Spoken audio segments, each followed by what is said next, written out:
Hello students, this is the GED class. I want to make an announcement before class starts. On Friday there's going to be a drive-by day for the Nations. On May 1st from 11 to 3 you can drive by the school, stay in your car, and there is food, diapers, and some educational items. I think a book and possibly a video. I'm not sure. So I hope you will consider driving by the school on Friday. I will not be there, but some of the teachers who are younger will maybe have their masks and gloves on, and they will pass you things into your car. You do not get out of your car or park. You just wait in line for your turn. So that is Friday, May 1st, this Friday, from 11 to 3.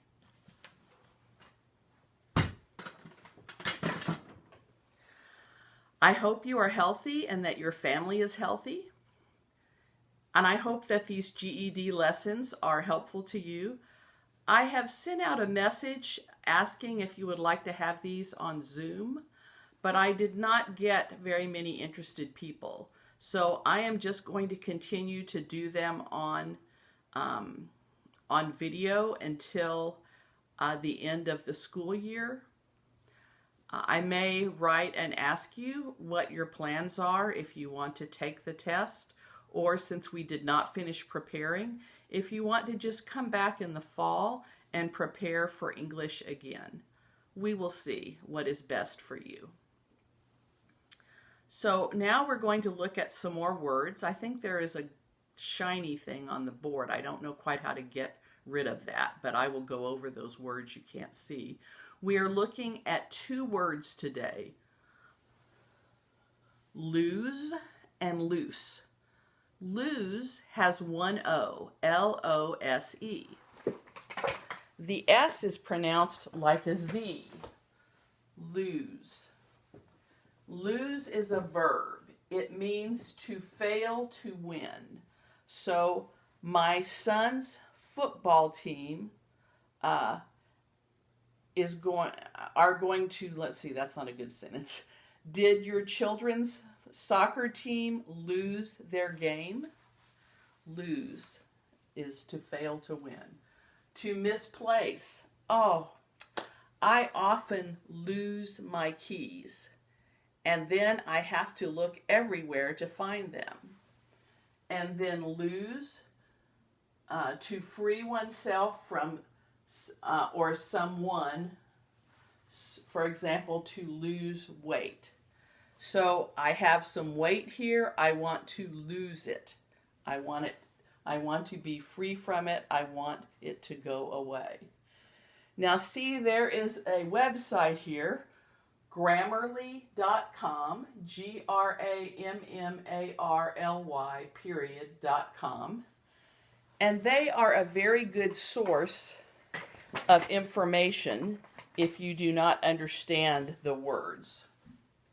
Loose has an S. It is an adjective. It is not tight. Sometimes I wear clothes that are tight, and sometimes I wear clothes that are loose. There's a lot of room in them. They are loose. Or if your husband is working on something, he is putting two boards together and he is screwing them together, and you can still move them, you might say, oh, that is too loose. You need to tighten it. So loose is not tight. If you ever are confused by the words we go over in class, just type them into the search bar on your phone. For example, loose and lose, and it will take you to some place like Grammarly.com. And sometimes too it will take you to a film.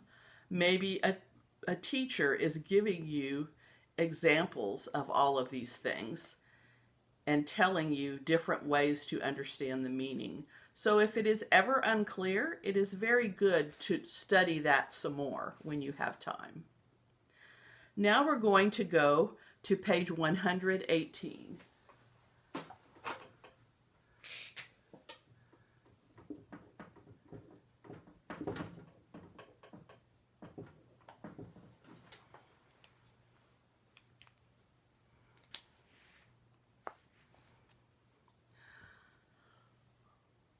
We talk sometimes about using conjunctions. Those are words that we use to join sentences.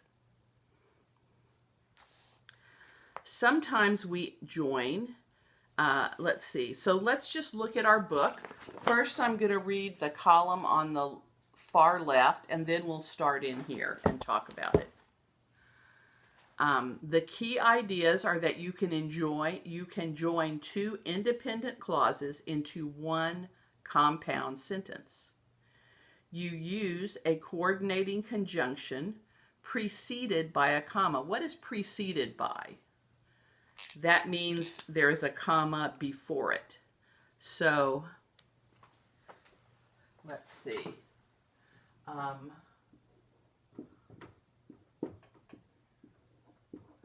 Ali called her, comma, and she answered the phone.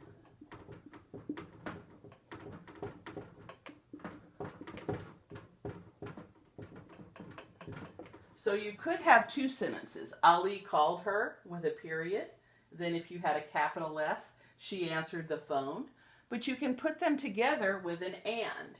Ali called her, comma, and she answered the phone. What if she didn't answer?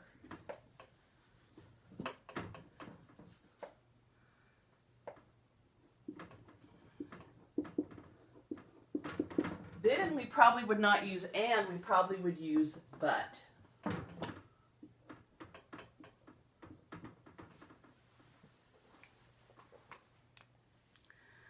So you have to choose a conjunction that correctly relates the two ideas. Sometimes they are different ideas, so you use but. Sometimes one idea causes another thing to happen. So then you use for or so. Be sure that a coordinating conjunction separates two independent clauses before you choose that option. So that means that you have two complete sentences and you join them with a coordinating conjunction. So let's look at the first part, compound sentences. The simple sentences described in Lesson 1 are also called independent clauses. Remember those on page 116? Elaine took notes at the meeting. They were long. Those were short, simple sentences. An independent clause has a subject and a verb and expresses a complete thought. You can join or put together two or more independent clauses in one compound sentence. To make a compound sentence, you should choose a logical coordinating conjunction to join the independent clauses. The coordinating conjunctions are and, but, or, nor, for, so, and yet. Insert a comma before the coordinating conjunction, like we did here, before but.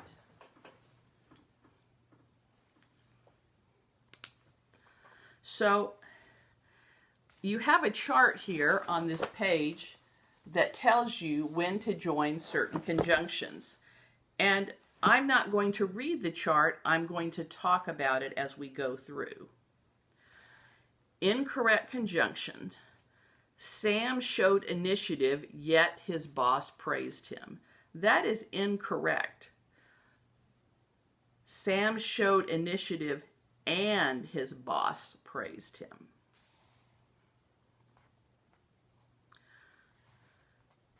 Be sure you are actually joining two independent clauses and not two subjects or two verbs. Incorrect. The designers and the builders got the memo. You can write that sentence, but you do not put a comma before that and, because it is not a complete clause. So you could just say, the designers and the builders got the memo. Next example, the designers needed the information and appreciated the memo. That is incorrect. The grammar is correct, but you don't need a comma there. Or so you can make them two independent clauses. The designers needed the information, period. They appreciated the memo, period. Or you can use them correctly with no comma. The designers needed the information and appreciated the memo. So now, if you look at your chart of conjunctions and how they're used, they give us 5 sentences, and we have to pick a conjunction to go into them. So, page 119, read the sentences and use one of the conjunctions from the chart. And, but, yet, for, so, or nor. So pause the tape and pick a conjunction for each one.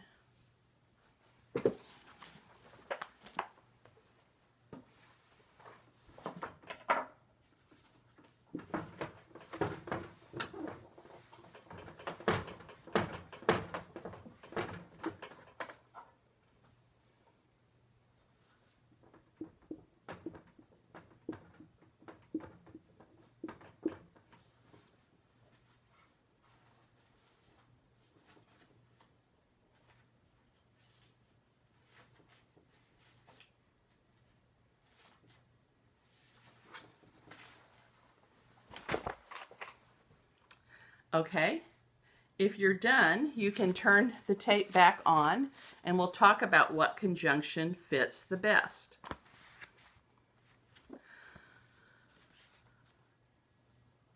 I didn't want to seem timid, comma, so I didn't tell anyone about my experience. So number 1 is done for us, and it is so. And there is a comma before so. Oh, I'm sorry, that was the example. So let's look at number 2. It was late. I was walking home from work. What did you get there? Probably and. But it's more than just and, because you've got to put a comma before it. So in the blank, you put a comma after late, and then you write and. It was late, and I was walking home from work. Number 2, my coworker Judy had offered to drive me, blank, I had refused. What do you think? But is a good thing. Again, we put a comma before but. We're contrasting two ideas. My coworker offered me, I refused. So you have my coworker Judy had offered to drive me, comma, but I had refused. Number 4, it was really my choice. I could have taken a cab, blank. I could have walked. Okay, what goes there?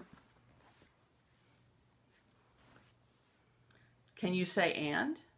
No, because both of those things cannot happen.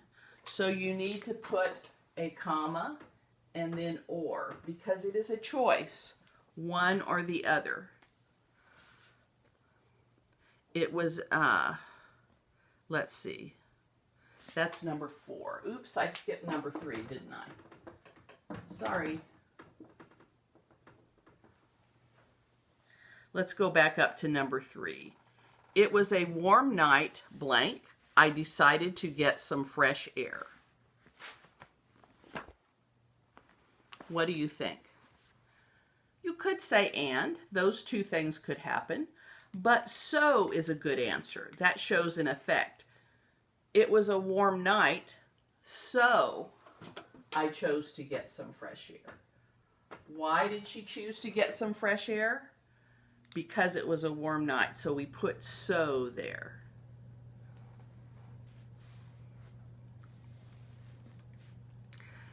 And then number 5, I heard a loud noise. I ran the last block to my house. Later, I learned it was only a car backfiring.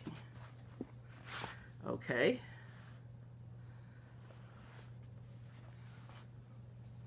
What did you write?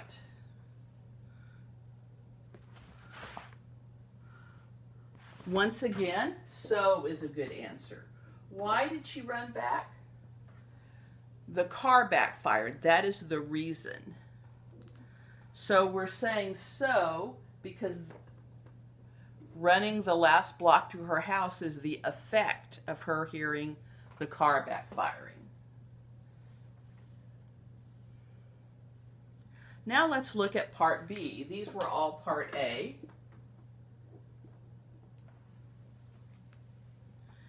If you haven't already, read the selection. And there are 4 little places that say select. That is how it would look on your computer screen if you're taking the test. Okay. So what goes in the blank? If you want to travel abroad, well, before I read anything, I want you to stop the video and fill in the answers at what you think is the best answer. There is not really much point in me telling you the answer if you haven't tried it yourself, so please do that now. Stop the video and then we'll get back.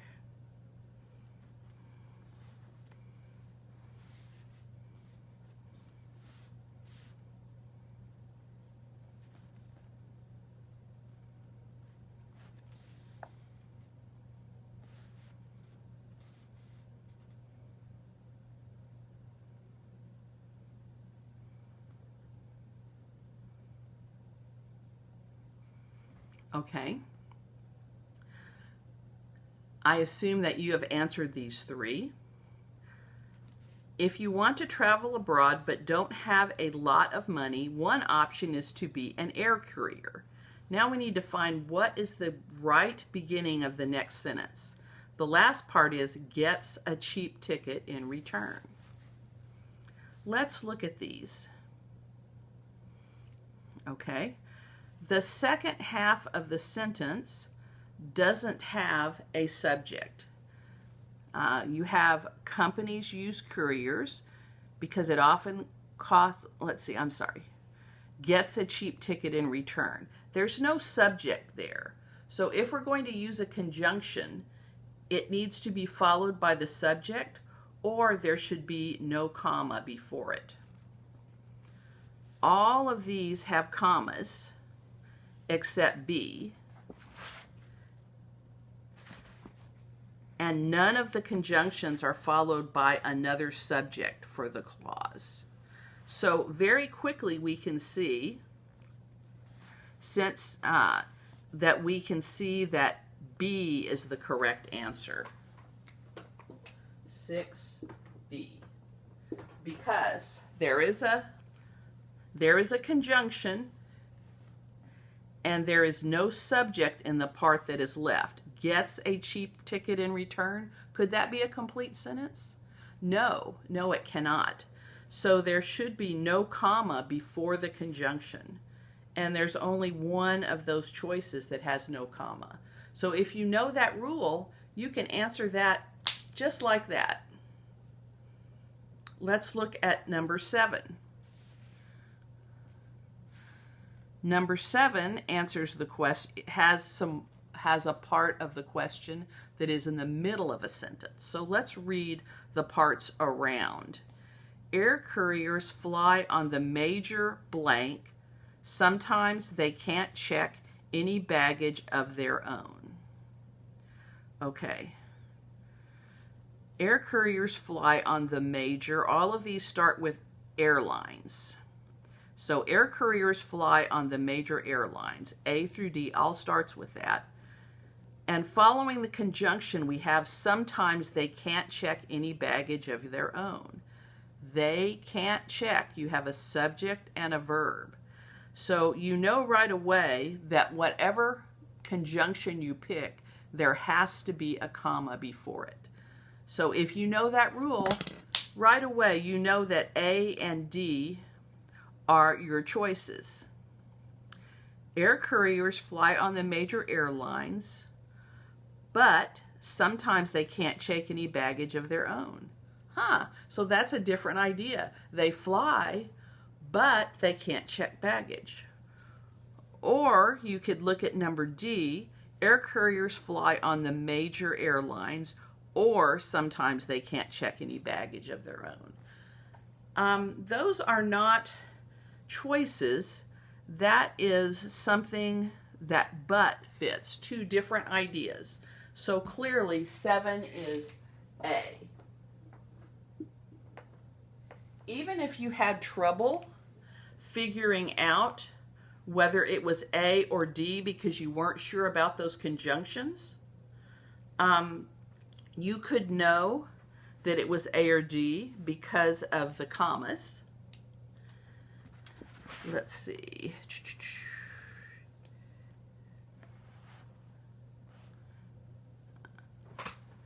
And we know it's A because there was a contrast. One thing they can do, they can fly. The other thing they can't do, they sometimes cannot check their bags. So that contrast is going to be a but, contrast two ideas. And finally, number 8. Let's read that sentences. Couriers usually book their trips. Okay, let's read. In advance, but they get their tickets on the day of the flight. In advance, but they, okay, so the second one, what is the difference? There's a comma after advance. C, instead of using but, let's see, there is no conjunction.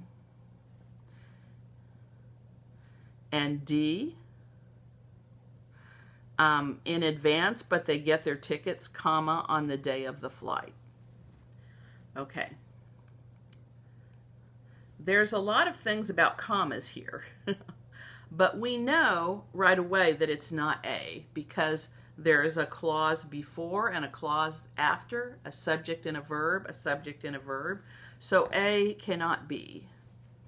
And similarly, C doesn't make sense. Couriers usually book their trips in advance, getting their tickets on the day of the flight.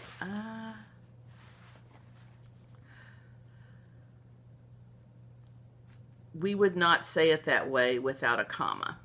So we have narrowed it down to B or D. Do we need 1 comma or 2? In this lesson, we've been learning how we have 2 sentences and we join them with a conjunction and a comma before it. So B is the correct answer. D has too many commas.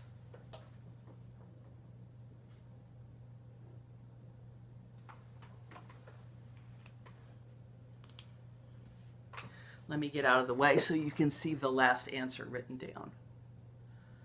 Do they all show? No. There we go. All right. We are going to be doing some more on this subject. Tomorrow we will look at page 120 and 121, and we will talk some more about sentences and clauses.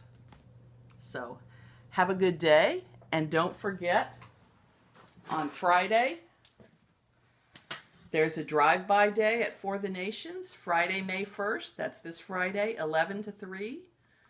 You can get food, you can get diapers, and you can get some educational things for you and your children. Have a good day, and thanks for coming to class.